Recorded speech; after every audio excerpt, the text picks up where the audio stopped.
Innal hamdalillah nahmaduhu wa nasta'inuhu wa nastaghfiruh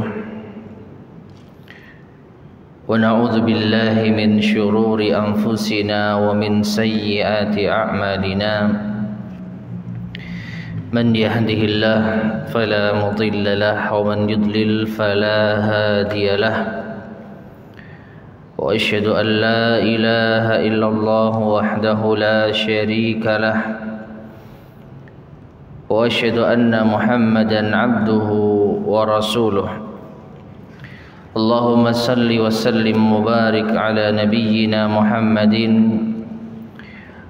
وعلى آله وأصحابه ومن تبعهم بإحسان إلى يوم الدين أما بعد. Ma'asyiral muslimin rahimani wa rahimakumullah.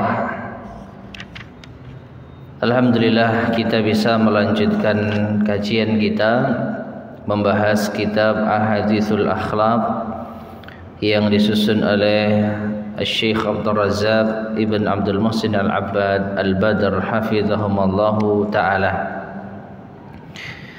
Dan sekarang kita menginjak pada pembahasan yang ketiga,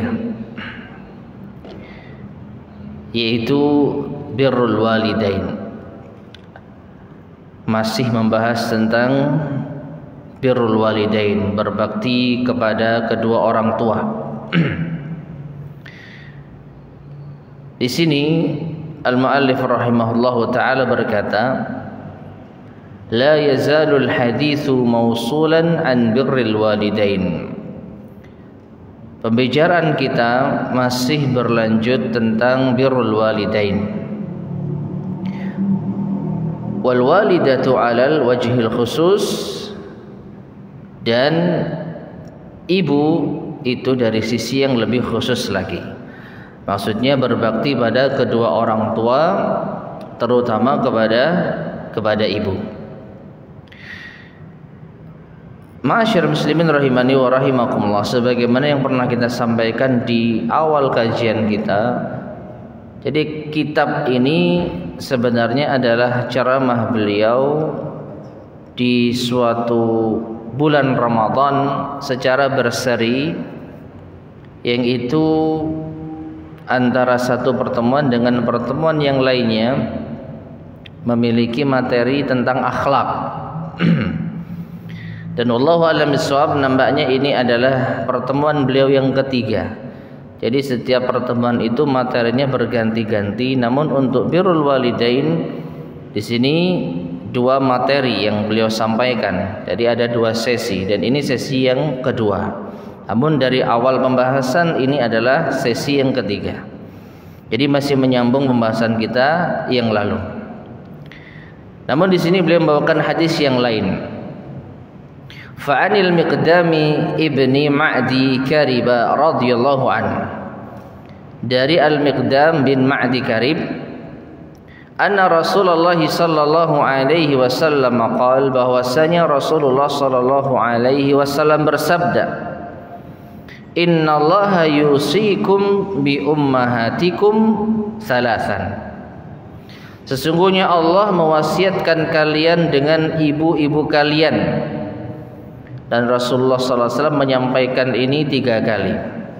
Innallaha yusikum bi ummahatikum, innallaha yusikum bi ummahatikum, innallaha yusikum bi ummahatikum.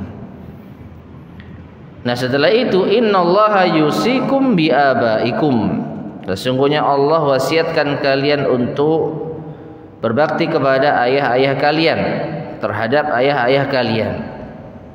Innallaha yusikum bil aqrabi fal aqrabi, sesungguhnya Allah mewasiatkan kalian terhadap kerabat dekat, kemudian yang terdekat. Rawahu Ibnu Majah, hadis ini diriwayatkan oleh Ibnu Majah dan disahihkan oleh Syekh Al-Albani rahimahullahu taala.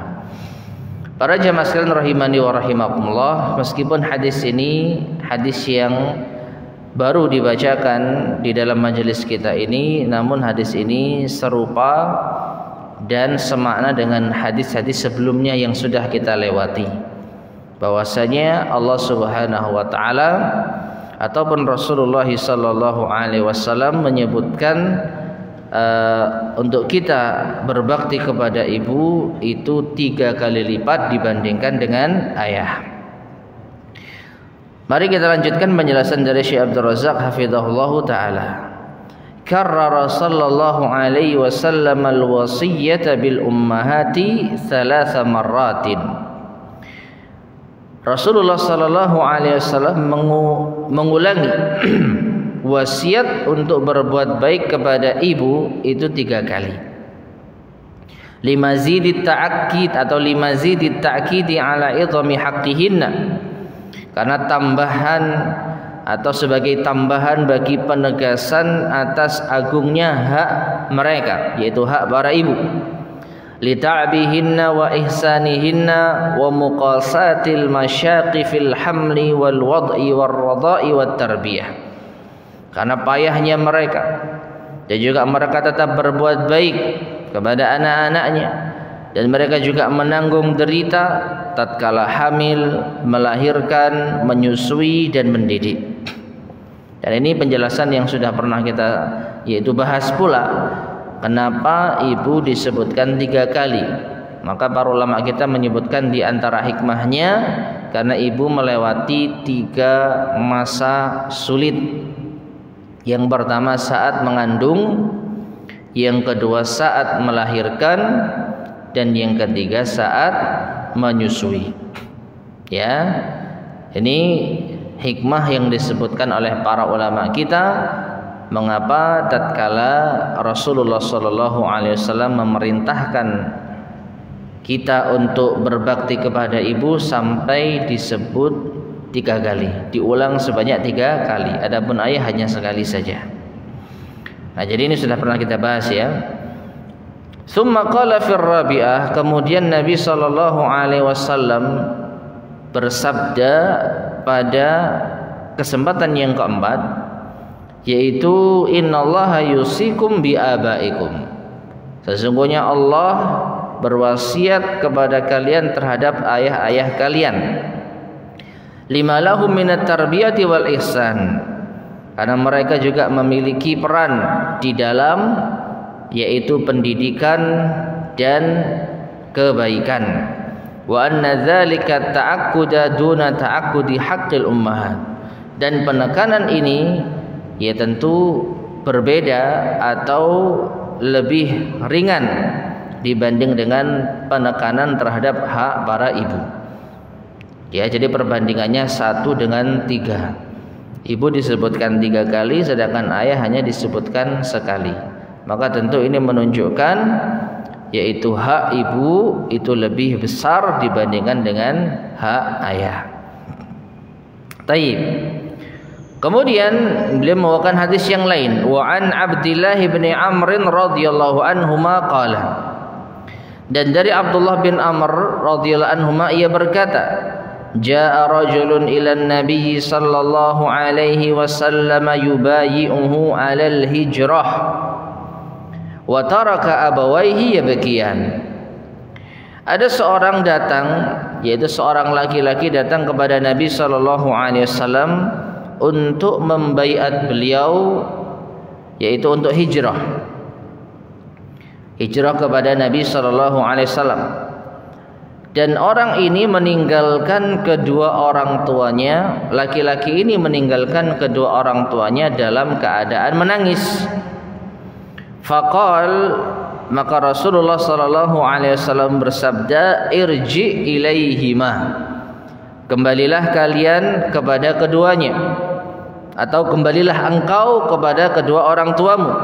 Wa adhikhuma kama abkaitahuma, dan buatlah mereka berdua tertawa sebagaimana engkau tinggalkan mereka berdua dalam keadaan menangis.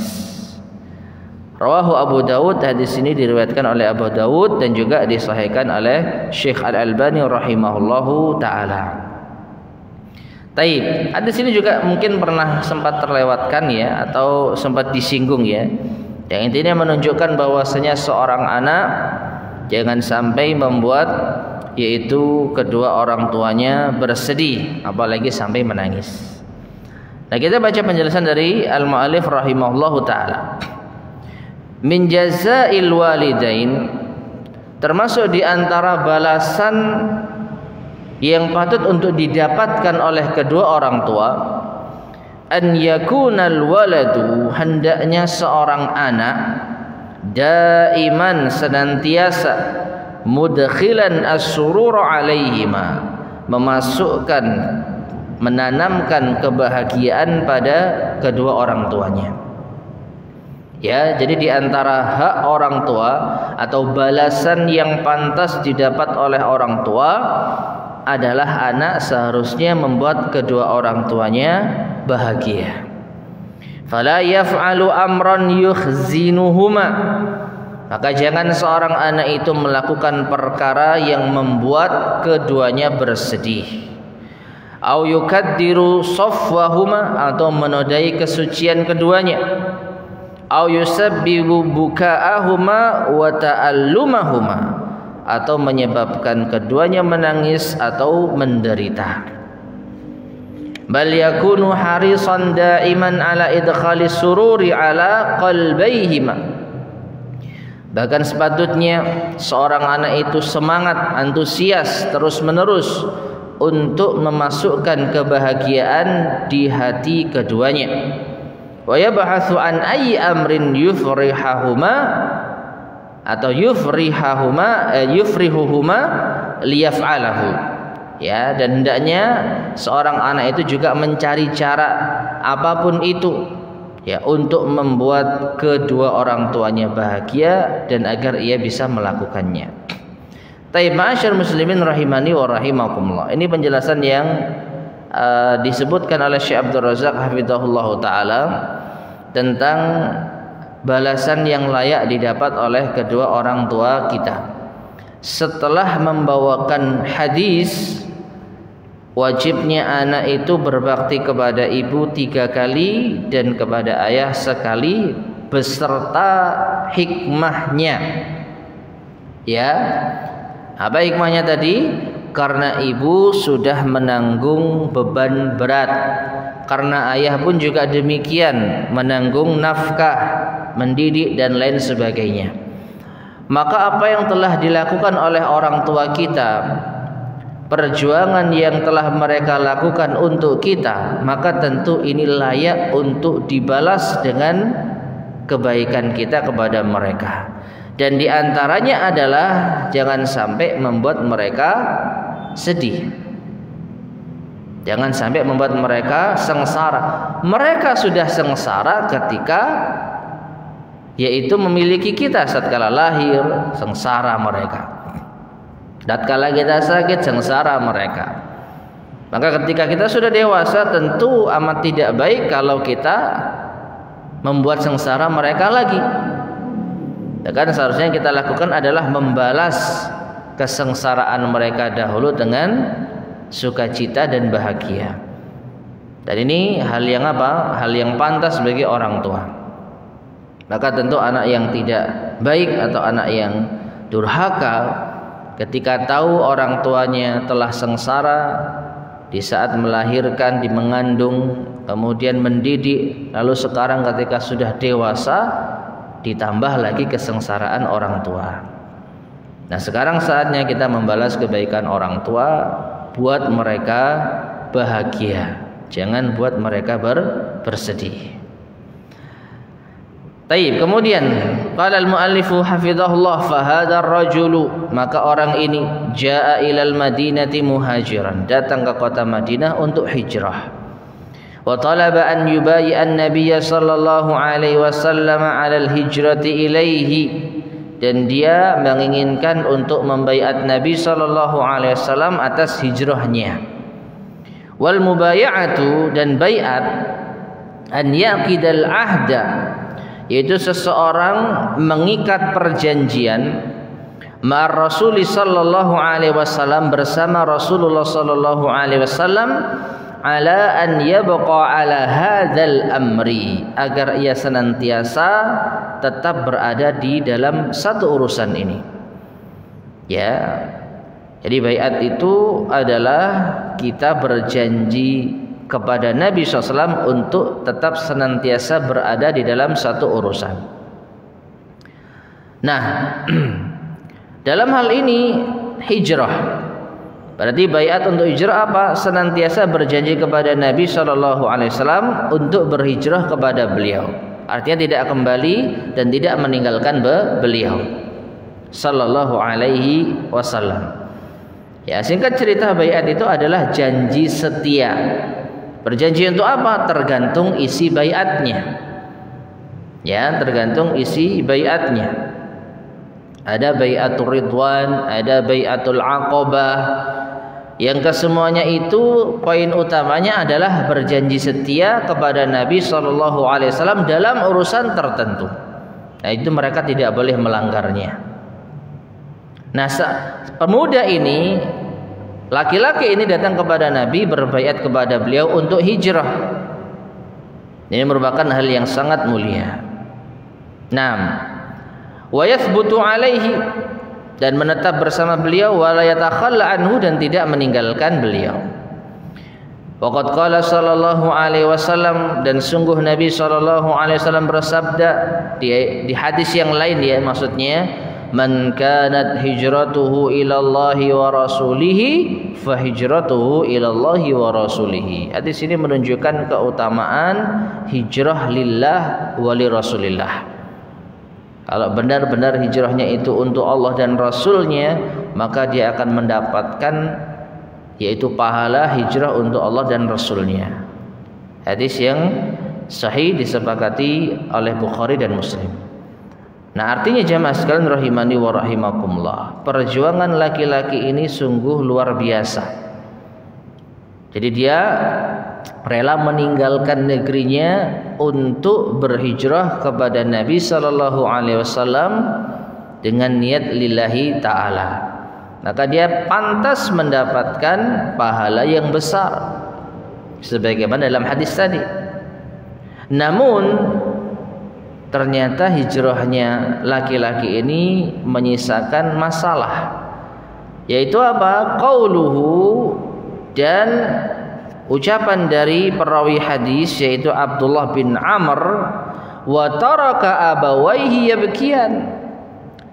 Namun tatkala ia hijrah itu meninggalkan kedua orang tuanya dalam keadaan menangis. Menangis apa? Ay tarakahuma yabkiyani huznan ala firaqihi, yaitu orang ini meninggalkan kedua orang tuanya menangis karena bersedih tatkala berpisah dengan anaknya. Artinya jemaah sekalian, tangisan ini bukan tangisan haru bahagia. Ada kalanya orang tua itu menangis tatkala merelakan anaknya pergi menuntut ilmu karena saking terharunya nangis. Ini bahagia. Ya. Bukan ini yang dimaksud menangis di dalam hadis ini, tapi menangis karena sedih. Artinya orang tuanya berat hati melepas anaknya untuk pergi ke kota Madinah, namun anaknya tetap meneruskan niatnya. Bahkan ini menjadi hal yang mungkin membanggakan dirinya. Ya. Jadi dia beranggapan, aku rela tinggalkan kedua orang tuaku demi mendekat kepada Rasulullah sallallahu alaihi wasallam. Nah, ini jemaah sekalian. Jadi orang tuanya sedih, berat hati meninggalkan putranya. Faqala an-nabiy sallallahu alaihi wasallam lahu, maka Nabi sallallahu alaihi wasallam pun memerintahkan kepada laki-laki ini, irji ilaihima, kembalilah engkau kepada keduanya, wa adhikhuma kama abkaitahuma, dan buatlah mereka berdua tertawa sebagaimana kau tinggalkan mereka berdua dalam keadaan menangis. Nah, kemudian dijelaskan di sini, famin jazail walidi wa haqqihi ala waladihi, maka di antara balasan orang tua dan hak orang tua atas anaknya, mukafa'atan lahu ala ihsanihi, hendaknya anak itu membalas kebaikan orang tuanya. Jadi sekali lagi orang tua sudah berbuat baik kepada kita sejak di dalam kandungan, lalu lahir, kemudian kecil hingga kita tumbuh dewasa. Lalu kok sudah pas dewasa kita buat dia menangis, maka ini tentu menyakitinya.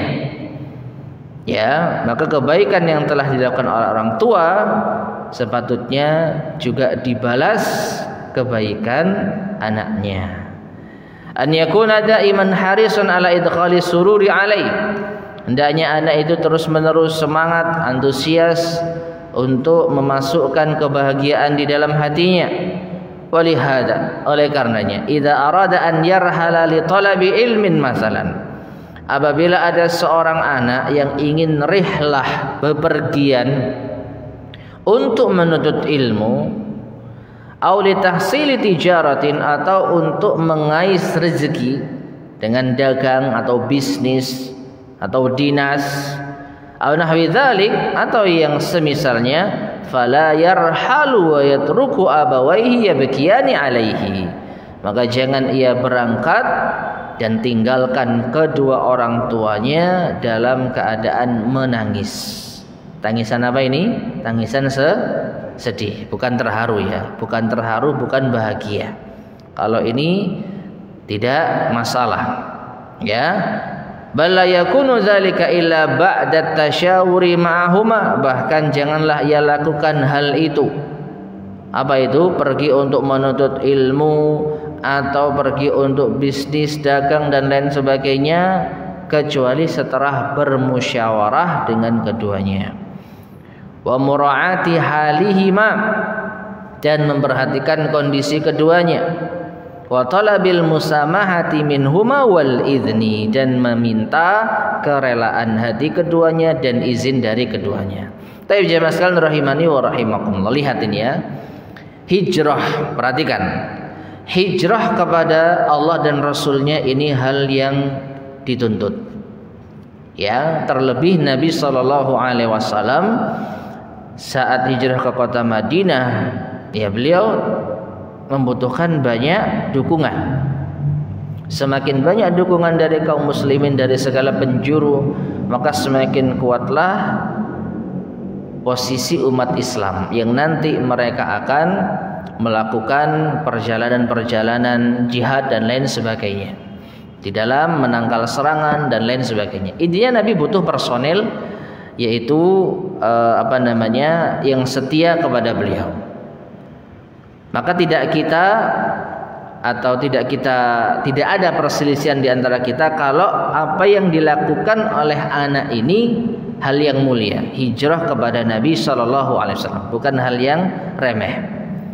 Nah, namun karena ia menyisakan masalah di keluarganya hingga membuat kedua orang tuanya menangis, maka Nabi SAW pun memerintahkan orang ini untuk kembali. Nah sekarang maka mari kita lihat diri kita. Kita mau pergi untuk apa? Sudah pamit sama orang tua? Jihad enggak? Menuntut ilmu enggak? Ya, kerja yang nanti hasilnya dikembalikan ke orang tua ya enggak? Ya pokoknya apa? Touring itu misalnya. Sampai tempat baru telepon, "Mak, Pak, saya di sini." Loh, nangis orang tuanya. Nah, ini apakah pantas? Padahal kita bukan sedang jihad, bukan sedang menuntut ilmu. Makanya saya menjelaskan, ya, karena sekarang mungkin tidak ada jihad, maka contoh yang mungkin real adalah berangkat untuk menuntut ilmu. Karena termasuk di antara jihad pula menuntut ilmu itu. Maka hendaknya sebelum dia berangkat, dia apa? Jangan sampai tidak bermusyawarah dulu dengan kedua orang tuanya. Jangan sampai tidak memperhatikan kondisi keduanya. Jadi kalau saya berangkat, Bapak, Ibu aman ya? Atau bisa jaga diri atau bagaimana dan lain sebagainya. Kalau keduanya merasa berat, maka disinilah kita harus benar-benar bijak. Ya. Tapi kalau mereka berdua mengizinkan, ridha dan lain sebagainya, apalagi ini untuk kebaikan kita, maka ini yang kita harapkan. Nah, ini kalau kita mau berangkat apa? Menuntut ilmu, melakukan perjalanan jauh untuk menuntut ilmu agama. Maka ini pun harus apa? Meminta kerelaan orang tua. Bahkan beliau mengatakan illa ba'da tasyawuri ma'ahuma, musyawarah dengan keduanya. Kira-kira yang baik bagaimana Pak Ibu? Ya. Dan meminta kerelaan keduanya dan izin dari keduanya. Ini ma'asyarul muslimin rahimani wa rahimakumullah, apa yang kita lakukan selama ini tentu tidak lebih mulia dibandingkan dengan hijrah menuju Nabi SAW. Tapi itu saja Nabi perintahkan anak tersebut untuk kembali. Lalu bagaimana dengan kondisi kita? Ya. Nah, tayyib. Kemudian beliau membawakan hadis yang lain. Wa an Abdullah bin Amr radhiyallahu anhuma. Masih sama, yaitu hadis Abdullah bin Amr. Qala, ia berkata, jaa rajulun ila Nabi sallallahu alaihi wasallam yasta'dzinuhu fil jihad. Ada seseorang datang kepada Nabi sallallahu alaihi wasallam meminta izin kepada beliau untuk bergabung jihad.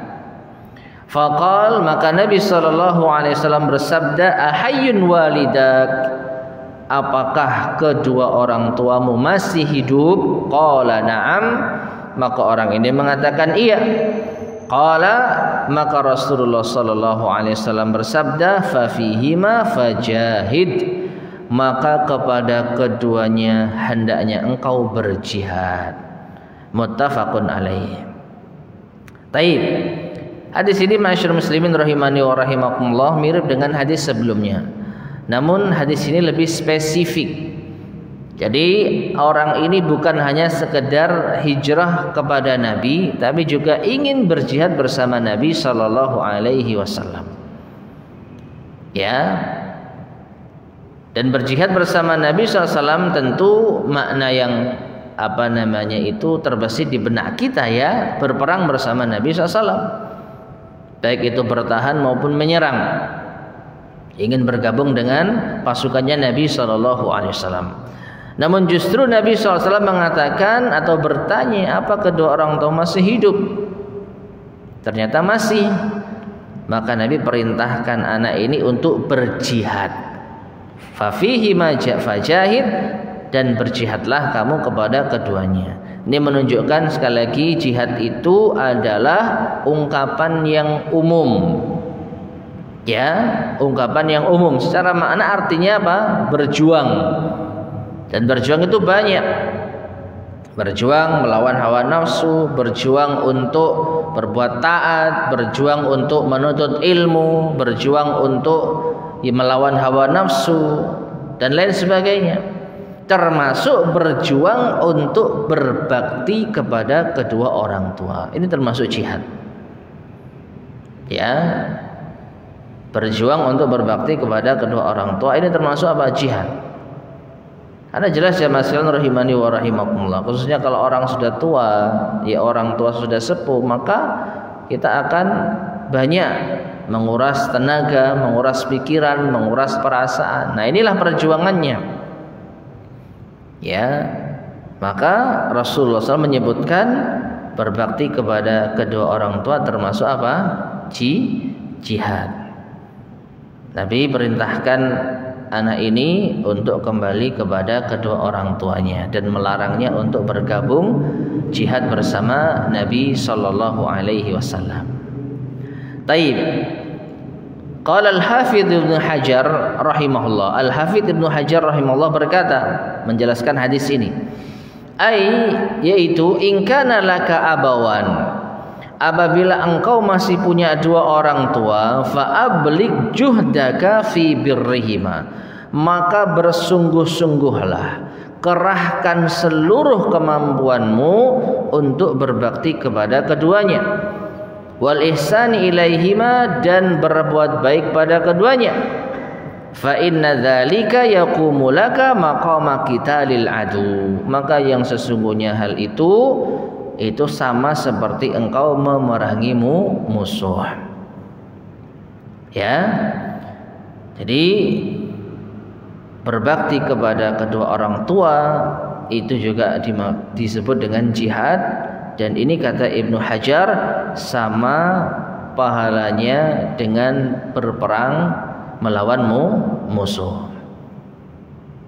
Oleh karena itu seorang anak hendaknya memperhatikan kondisi kedua orang tuanya tatkala ia berangkat untuk menuntut ilmu atau yang semisalnya. Nah, apalagi jihad. Taib. Hadis berikutnya, wa an Abi Sa'id al-Khudri radhiyallahu anhu, dan dari Abu Sa'id al-Khudri radhiyallahu anhu, anna rajulan hajara ila Rasulillah sallallahu alaihi wasallam, bahwasanya ada seorang laki-laki yang berhijrah menuju Rasulullah sallallahu alaihi wasallam minal Yamani, dan ia berasal dari negeri Yaman. Jadi cukup jauh ya, dari Yaman hijrah ke Madinah. Faqal, maka Rasulullah bertanya, hal laka ahadun bil Yaman, apakah engkau masih memiliki seseorang di negeri Yaman? Qal, orang ini mengatakan abawaya, ya dua orang tuaku masih ada. Qala, Rasulullah bertanya, fa adina laka, apakah keduanya mengizinkanmu? Qala, kata orang ini, la, tidak. Qala, maka Rasulullah SAW mengatakan, irji ilaihima fasta'dhinhuma fa in adhina laka fajahid wa illa fabirrahuma. Kata Nabi SAW, kembalilah kepada keduanya, lalu minta izin kepada keduanya. Jika mereka berdua mengizinkan, maka silahkan engkau berjihad. Ya, namun jika mereka berdua melarang, maka engkau wajib berbakti kepada keduanya. Hadis ini diriwayatkan oleh Imam Ahmad dan disahihkan oleh Syekh Al-Albani rahimahullahu taala. Taib jamaah sekalian rahimani wa rahimakumullah, dari beberapa hadis yang tadi kita baca, hijrah, jihad dan lain sebagainya, maka bisa kita simpulkan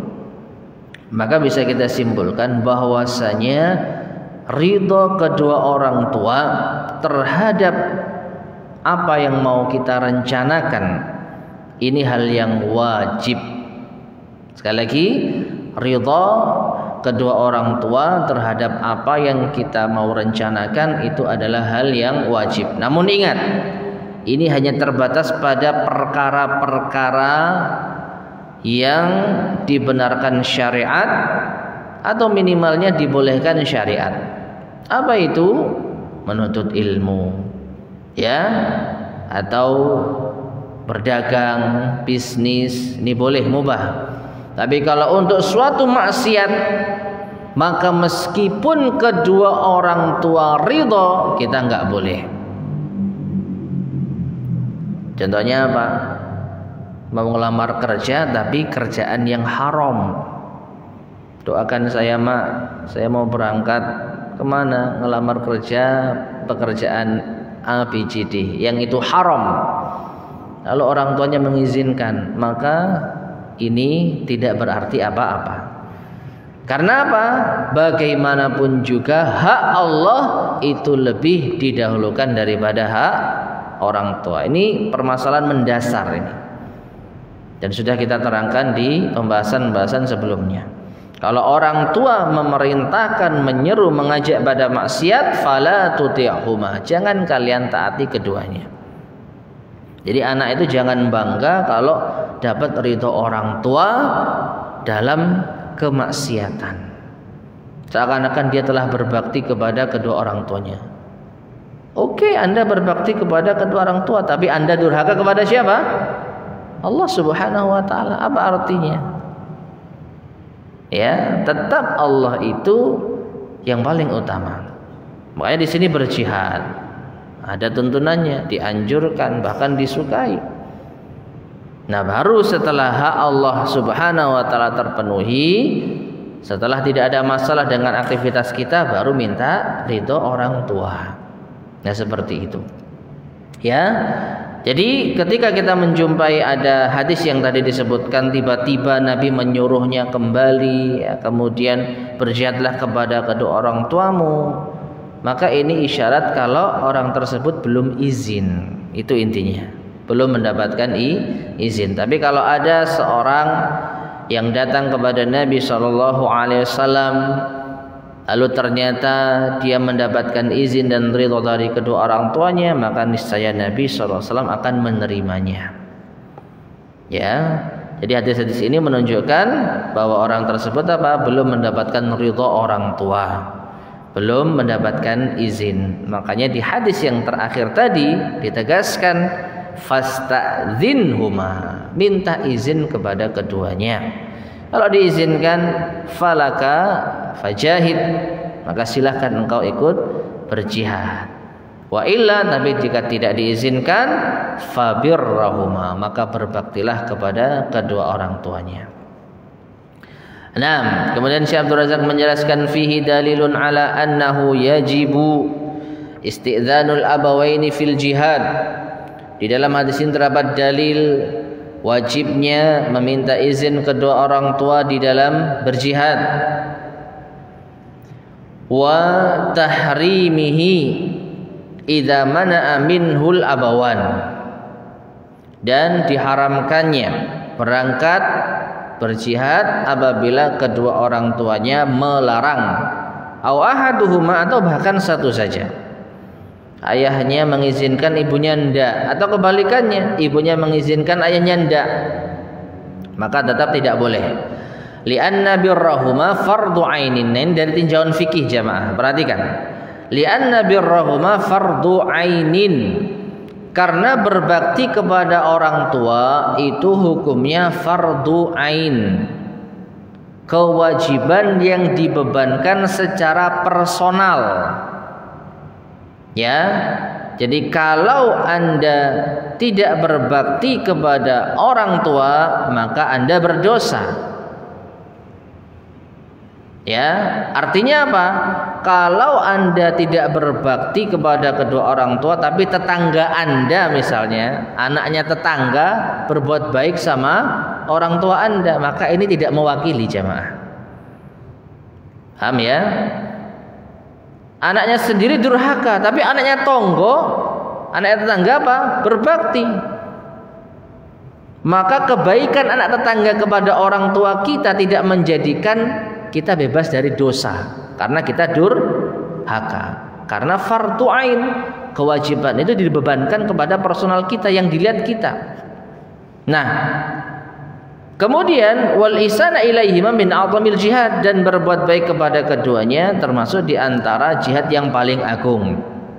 Wa qad taqaddama tasmiyatun Nabi sallallahu alaihi wasallam lahu jihadan, dan Nabi juga menamai, dan itu sudah berlalu, bahwa berbakti pada orang tua itu disebut dengan jihad. Taib. Jadi berbakti pada orang tua fardhu ain, sedangkan jihad wallahu alam bisawab itu fardhu kifayah. Anda enggak berjihad, tapi sudah ada kaum muslimin yang berjihad, sudah mewakili. Ini bedanya apa fardhu ain dengan fardhu kifayah. Sudah ada kaum muslimin yang berangkat jihad, Anda tidak berjihad karena uzur, maka Anda tidak berdosa. Beda dengan berbakti pada orang tua. Anda wajib berbakti pada orang tua. Maka ketika Anda durhaka, meskipun anak tetangga itu berbakti pada kedua orang tua Anda sendiri, maka ini tidak mewakili. Gak ada artinya, karena yang dibebankan kewajiban ini secara personal. Beda dengan jihad. Jihad dibebankan kepada secara umum. Kalau sudah ada yang mewakili, maka gugur kewajiban bagi yang lain, kecuali ditunjuk langsung oleh Nabi sallallahu alaihi wasallam. Taib, wallahu a'lam bishawab. Adzan ya. Baik, fadhal adzan terlebih dahulu.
Bismillahirrahmanirrahim.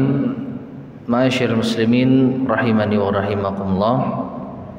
Sedikit kita lanjutkan. Jadi di dalam hadis tadi sekali lagi menunjukkan bahwasanya wajibnya meminta izin kepada kedua orang tua untuk berjihad. Adapun kita saat ini maka tentu lebih wajib lagi karena aktivitas kita kebanyakan ya bukan aktivitas yang seperti jihad.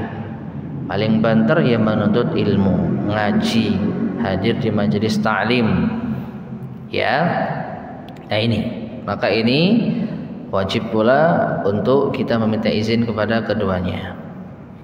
Taib, hadis berikutnya wa an Muawiyah ibni Jahimah as-Sulami. Dari Muawiyah bin Jahimah as-Sulami, anna Jahimah radhiyallahu anhu, bahwa Jahimah jadi seorang sahabat yang bernama Jahimah, jaa ila Nabi sallallahu alaihi wasallam, datang kepada Nabi sallallahu alaihi wasallam. Faqal, maka ia berkata, ya Rasulullah, aradtu an aghzuwa. Wahai Rasulullah, aku ingin berperang. Faqad ji'tu astasyiruka, dan sungguh aku datang kepadamu untuk bermusyawarah.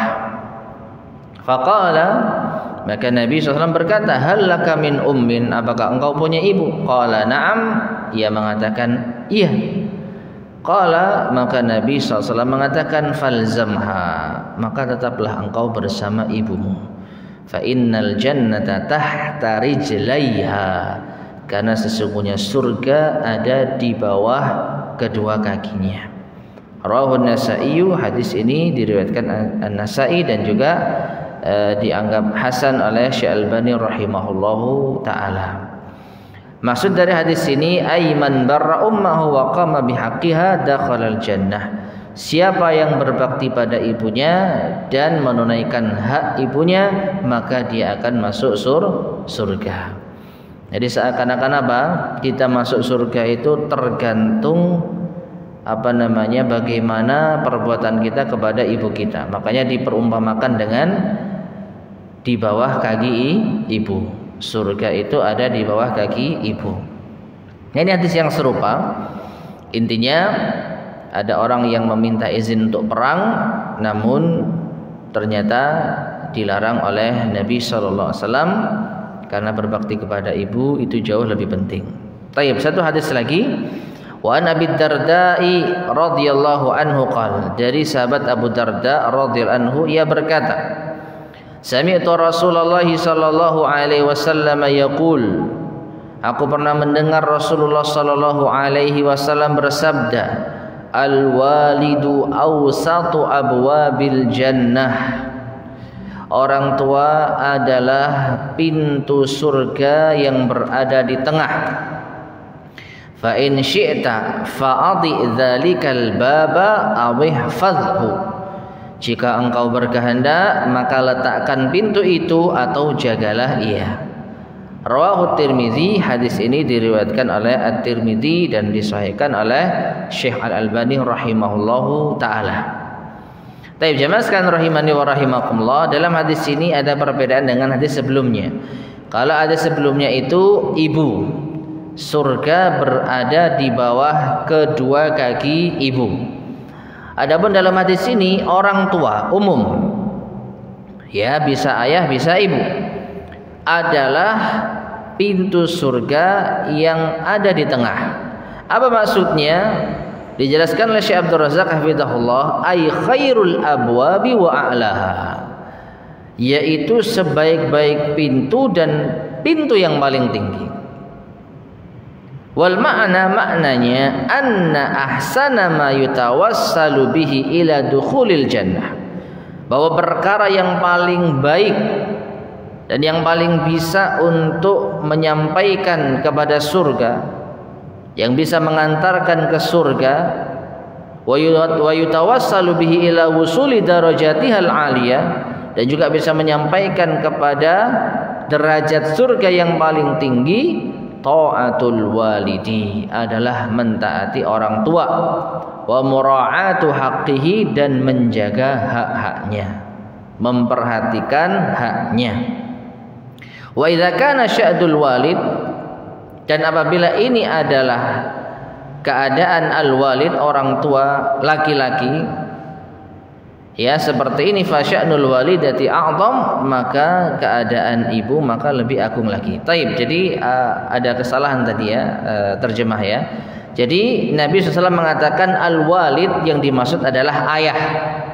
Afwan, tadi ternyata penjelasan dari Syekh itu yang dimaksud al-walid adalah ayah.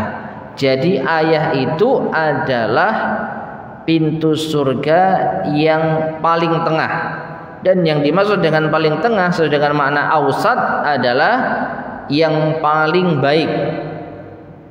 Ya, bahkan disebutkan di sini yang paling tinggi.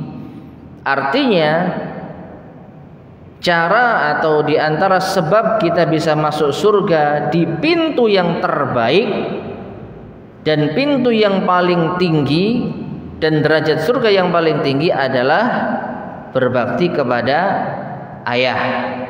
Nah, kalau ayah saja seperti ini keutamaannya, fasya'nul walidati a'zam, maka tentu ibu lebih agung lagi. Makanya kalau kita bandingkan dengan sebelumnya, maka terasa bahwa keutamaan ibu lebih besar. Karena apa? Surga seakan-akan berada di bawah kaki ibu. Ya, tergantung apa? Ibu. Jadi wallahu a'lam bishawab. Intinya kedua hadis ini menunjukkan bahwa berbakti kepada kedua orang tua, baik ayah ataupun ibu, itu diantara sebab untuk yaitu menyampaikan kepada surga. Wallahu taala alam bisawab. Taib ma'asyar muslimin, para jamaah sekalian rahimani wa rahimakumullah. Mungkin kita cukupkan sekian. Insyaallah akan kita lanjutkan biidznillah pada Ramadan ya. Iya. Insyaallah setelah Ramadan. Karena pekan depan itu Senin ke-4. Setelah itu masuk Ramadan. Insyaallah semoga dimudahkan kita bertemu dengan bulan Ramadan. Amin. Taib, sampai sini yang ditanyakan sebelum kita akhiri.